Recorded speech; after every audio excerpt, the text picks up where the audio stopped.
नमस्कार good morning आपण देखुचंती ओडिया सी TV. आज होची 20 तारिख फेब्रुआरी मास शुक्रवार। आज दिन सबु किछि टॉप न्यूज अपडेट अनेक गुड़ाई रही। देश विदेश टू आरंभ करी ओडिशार समस्त प्रकार गुरुत्वपूर्ण खबर रही। तेणु वीडियोटी को शेष पर्यंत देखंतु एवं वीडियोटी को लाइक करी चैनल रे नुआ आसिले चैनल को एबे सब्सक्राइब करी पाखरे आसुथिबा बेल आइकन को प्रेस करी रखंतु जा द्वारा सबु किछि टॉप न्यूज सर्वप्रथम नोटिफिकेशन जरिया पाई पारिबे। तेबे आसंतु खबर उपरे नजर पकाइबा। आजिर प्रथम खबर एड पे कमिशन प्राय 1 कोटी केंद्र सरकारी कर्मचारी एवं पेंशनभोगी अष्टम वेतन कमिशन को उत्साहर सहित अपेक्षा करुचंती। एई उत्साहर सुजोग नै साइबर टक माने एक नूतन व्हाट्सएप टकेई करुचंती। रिपोर्ट अनुसार टक माने केंद्र सरकारी कर्मचारी को व्हाट्सएप मेसेज पठाउचंती एवं दाबी करुचंती जे सेमानक अष्टम वेतन कमिशन अनुसार तुरंत सेमानकर संशोधन दरमा आकलन करि पारिबे। एक लिंक दिया जाइछि एवं सेतिरे क्लिक करी सेमानक एक एपीके फाइल डाउनलोड करने को कहा जाइछि।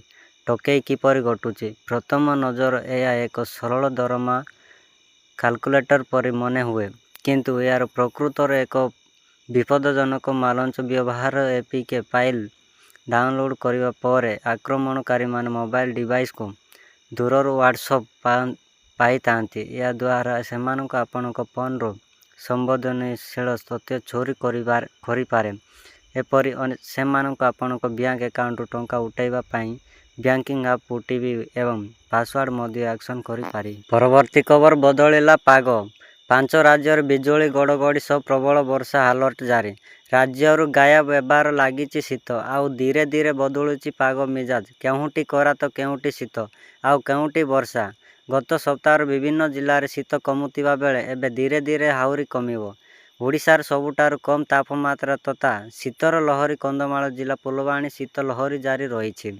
सेहीपरि कोरापुट झारसुगुड़ा और राउरकेलार मध्य आलुका शीत लहरी जारी रही।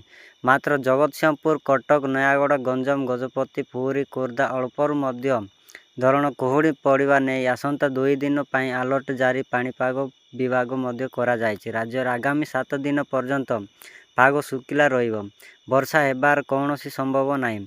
आज अर्थात गुरुवार फुलवाणी तापमात्रा 11 डिग्री सेल्सियस रही। झारसुगुड़ा कोरापुट और Rourkela 12 degree, Sundargarh Keonjhar Nabarangpur 13 degree Celsius record करा जायछि।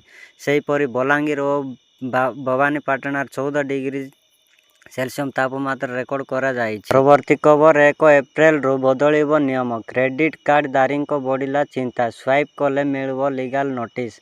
देशर डिजिटल पेमेंट व्यवहार द्रुत गति रे बढ़ुतिबा बेले क्रेडिट कार्ड एबे केवल मेट्रो सहजरे सीमित करी नाही। टियर 2 और टियर 3 सहर मध्य लोक माने दैनंदिन खर्च, ऑनलाइन शॉपिंग और बिल पेमेंट पई यार व्यवहार करुचंती। एही परिप्रेक्षीरे 1 एप्रिल 2024 क्रेडिट कार्ड संपर्कित किछि नुआ नियम लागू हेबाकु जाउछि, जहाँ सीधा सड़क भाव। परवर्ती खबर एसी ऑन करने पूर्व करंतु एही काम। ग्रीष्म ऋतु आसिले घर किंबा ऑफिस रे सबुठार प्रथम मने पड़े एसी। दीर्घ समय धरी बंद रहुथिबा एसी को हठात चालू करवा सहज लगिथाए, किंतु एया अनेक समस्या को आमंत्रण देई पारे। ठंडा पवन बहिबार आशार जदि आपण कौनसी प्रस्तुत बिना एसी चालू करदेउ तेबे दुर्गंध कम, बुकिंग अधिक, विद्युत बिल एवं मेसिन खराब हेबा पर्यंत समस्या देखाई पारे।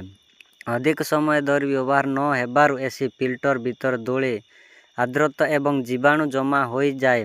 प्रथम थर पाई चालू कले एही महिला वायु घर सारा प्रसारित होई एलर्जित संक्रिया समस्या, आखिर जल एवं मुंड बिंदा हेबार कारण होई पारे।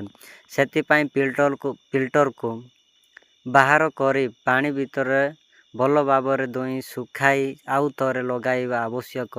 जदि फिल्टर अधिक खराब हो जाए तेबे नूतन फिल्टर व्यवहार करने उचित।